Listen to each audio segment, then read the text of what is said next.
Welcome folks, and this is a kind of an impromptu decision to make a new series for the new bike I got, and this will be the first installment of the learning to ride my GS as a new motorcycle rider and a guy who just picked up this new to me 2015 GS 1200. This was kind of my first outing, taking it off the pavement, and so during this video I kind of just decided that it would be a cool thing to document a few of the different things that I go out and learn initially on here, and share it with you guys and upload some stuff. So this is kind of the intro to episode 1 of the Learning to Ride My GS series. Just cruising across North Ogden Pass in Utah here, up from my house, and cruising up into the Liberty Valley. We're going to take the Avon Dirt Road over towards Cache Valley. Alright, so here we are, just about to venture off pavement for the first time. So what I thought I'd do is change my settings to soft. And last night I removed the BMW nav system mount, disconnected that, and rigged up my iPhone mount. So maybe later, another time, I'll show you how I did that, but it's pretty handy. Got my maps. I use Google for everything, Google Maps for everything, and it's freaking super handy. So there we go. All right, so as far as suspension, so I'm going to change the suspension settings here. Normal ride height, there we go, soft. It's on single person, so it's still on rain mode, so that should do just fine. All right, let's see how this goes.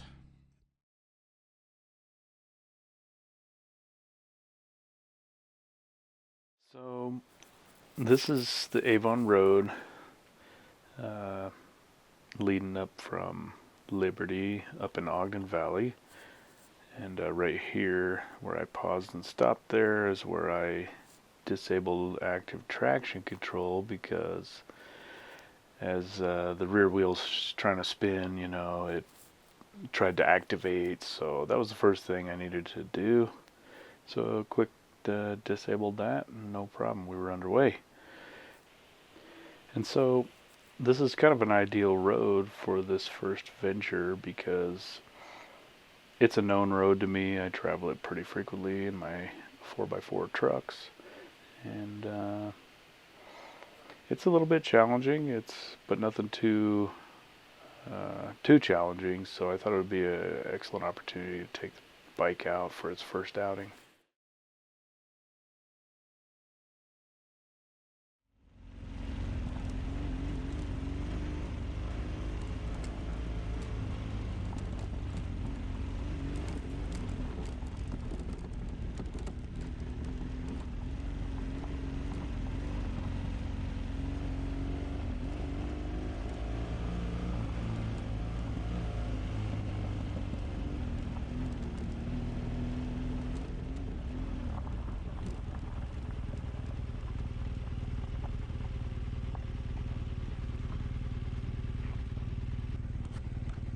Like I said, this freaking bike is so easy to ride. I mean, it just wants to ride. It's phenomenal. Love it.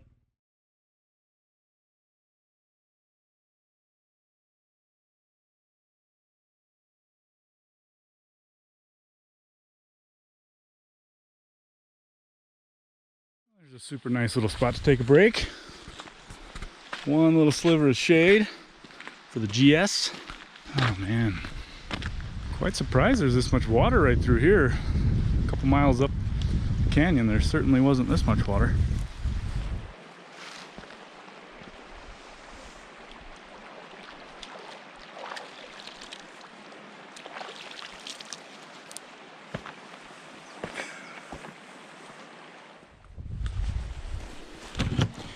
Get some freaking water here.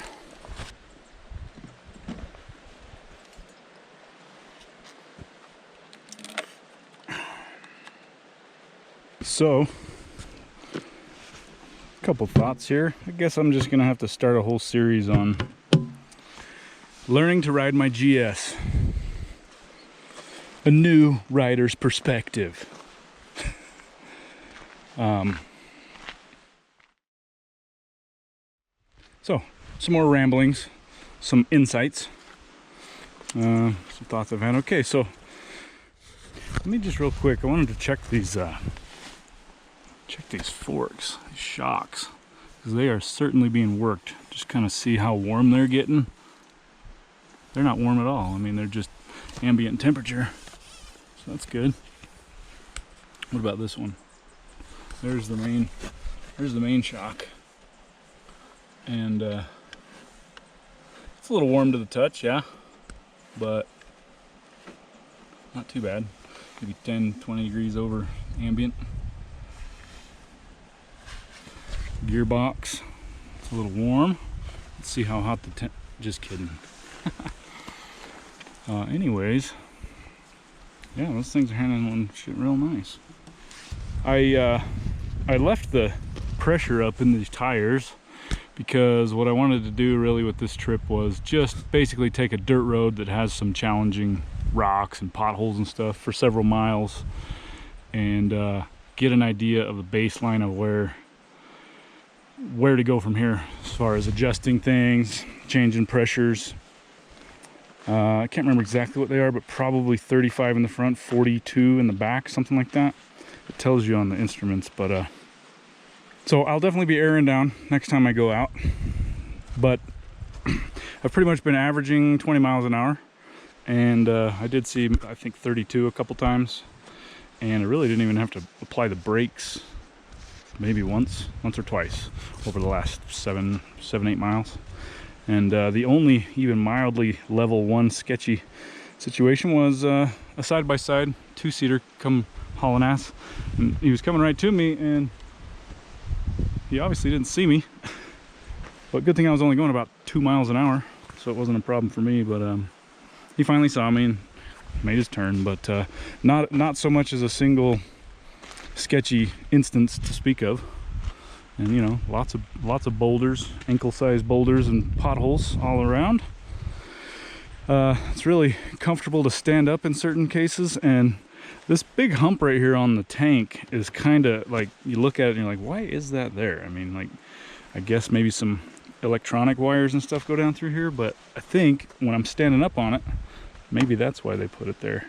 It gives you a nice place to rest your front of your body on there, kind of squeeze the legs here, and you can plant your body right on there and you get real firm. A lot more firm than just standing out here suspending your entire body when needs be. But what else was I gonna say? The seat is so freaking comfortable. It's so big that you can change. You can choke up here into the front when you need to, when you want to, when you need a little bit more flexibility on your arms and to see what's going on right in front of you. And you can stretch back when you need to. Shit, you can even sit your ass back here on the back seat if you really need to. Done that a couple times. But the suspension is set at the soft setting, so that's fine. It definitely feels really soft. The tires are certainly hard, definitely hard. You can feel every bump on those, but these are straight up street tires basically, so from what all the reviews I've been told. So certainly not going to try anything more technical than this without at least airing these things down to about 25, probably about 25 on each. But it is an absolute dream. Another thing I really enjoy about it is the mirrors. You only have to look over your shoulder every so often. You can really keep a good check on what's going on behind you right here at the mirrors. And I don't know what else to say about it. It's super easy to maneuver. That low boxer engine, low center of gravity, just makes it an absolute breeze. So let's get back at it. I got to get my son to the school. He's got some stuff to do, so I've still got some miles to put on here. But what a beautiful little creek this is. How about that?